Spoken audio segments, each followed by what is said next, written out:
Welcome back to AM Northwest. You know, September is a season of change and the perfect time to look at areas of your life you'd like to work on. Here on this Feel Good Friday with some steps that we can take to make those changes, we welcome back our confidence coach, Laure Redmond. Great to see you. Happy Friday. Happy Feel Good Friday. Yes, and you talk about this idea of deciding there's something you want to change. Give me an example.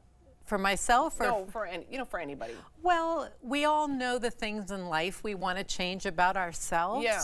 I think it can be related to relationships. Sure, okay. Weight loss. Yeah. How much alcohol you drink. Sure. Do you want to move into a new city? Right. Whatever it is. Any kind of life change. Life change. This time of year is ripe to really work on it. Yeah. And it's the perfect time to set yourself up for this change that you know you want to make. Yeah. And it's probably something that's been bothering you for a while in the back of your head. So you say deep down you really already know what you want to change. It's not something you have to really think hard about. That's so true. Yeah. You know what you want to change deep down. But the hardest thing is to execute the plan to do it. Right. And so many people will tell me, because one of the great gifts of being a life coach is helping people make changes. How to do that? What is the toolkit? And often people will say, I've had this thought about this change for years, but I'm ready to do it. So when you take out a little pen and pencil and just try this, write down, what is one thing I'd love to change? Okay. It'll be there. And then the next part is the plan, is how to execute. What is the action to change? And that's the hardest. Yeah. It's not what it is, because what it is in there. Right.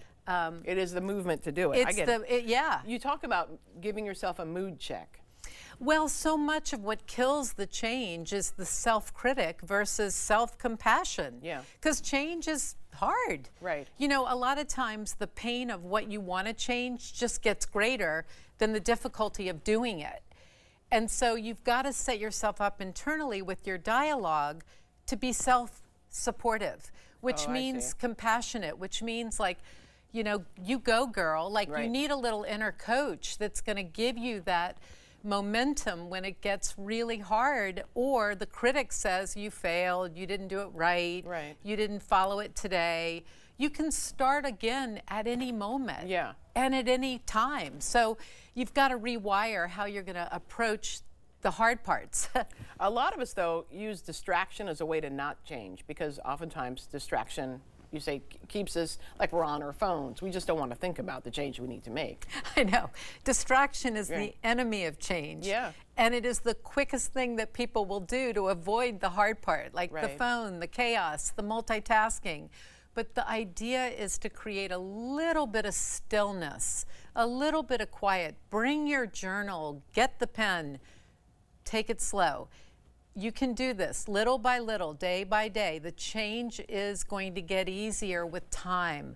But the first 2 weeks, they're awful. Yeah. So that distraction is going to be seductive.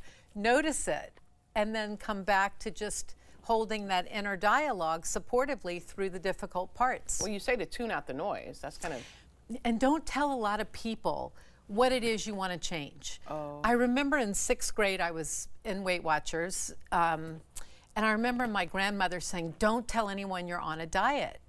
And I thought, why? And now I get why. Because all of a sudden, everybody wants to give you input or opinions, and then if you don't lose the weight or you don't make the change, you feel like a total failure.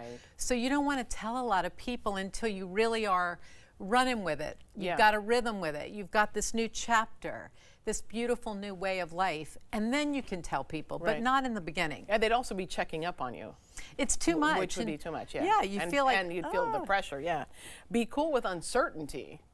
Every change has 1,000 questions that come up. Sure. It's not going to be just automatically easy or clear. So the idea is that whether you are going to move or leave a marriage or stop drinking or whatever it is, or lose the weight, there are going to be questions. And the idea here is to hold the question. Hold it. Let it be the director, because each question is also leading you towards the answer, but it's not fast. So I love the idea of living the questions. Again, write them down. What are the questions? Because that's automatically taking you to a new place. Sure. And what about in a support network? Every change has a support network, Yeah. but be thoughtful about where your social media goes, because you want to really clean out the social media that could be non-supportive of the Okay. change you're making, Yeah. and then seek community that's focused on that particular change you're trying to make, because it exists, whatever it is, the change. There are others that want to help you. And quickly, lastly, fill your cup and make yourself whole. Yeah, whatever you're calling in for change, you can rise. You can rise through all of it. Yeah. All of it is here to make you more whole, happy, complete. Yeah. So rise into your wholeness and know you have this change coming that's going to be great. I love it. Thank you, Laure. Happy Yeah, Friday. Same to you. All right, we'll be right back with more AM Northwest.